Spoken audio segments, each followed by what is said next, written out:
వివిధ రకాలైనటువంటి పరిచయాల కారణంగా ఎన్నో మార్పులు తీసుకురావాలన్న ఆలోచనలు ఎక్కువగా ఏర్పడతాయి.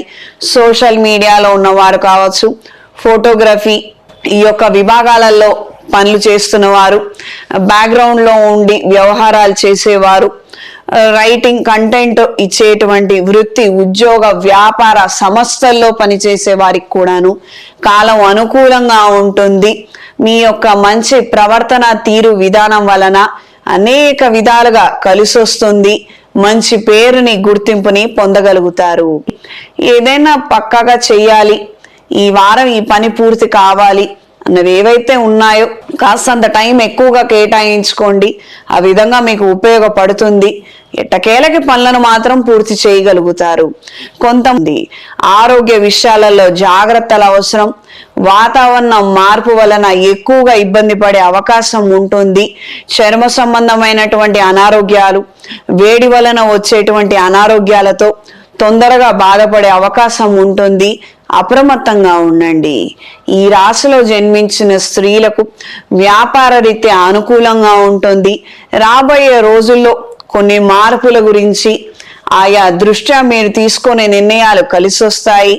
కొన్ని రకాలైనటువంటి కొత్త పెట్టుబడులు పెట్టాలి, వ్యాపారం చేయాలి, తద్వారా ఆర్థిక అభివృద్ధిని సాధించాలి అన్న ఆలోచనలు కాస్తంత కార్యరూపం దాలుస్తాయి.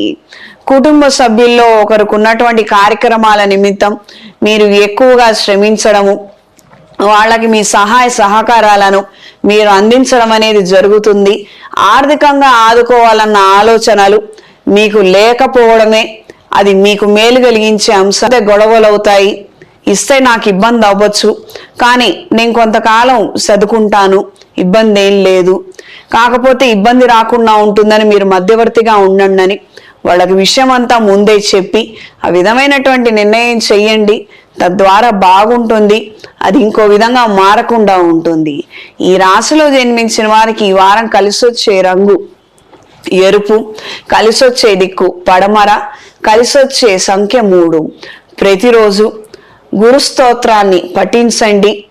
గురుగ్రహానికి ఆవు పాలతోటి అభిషేకం జరిపించండి. రాబోయే రోజుల్లో మహాశివరాత్రి రోజున ఈ వృషభ రాశి వారు మహాపాశుపత హోమాన్ని జరిపించండి. వృత్తి, ఉద్యోగ, వ్యాపారాలలో అనుకూలమైన మార్పులు ఏర్పడతాయి. కళ్యాణం కాని వారికి కళ్యాణ యోగ్యత ప్రాప్తిస్తుంది. సంతానం లేని వారికి సంతాన ప్రాప్తి కలుగుతుంది.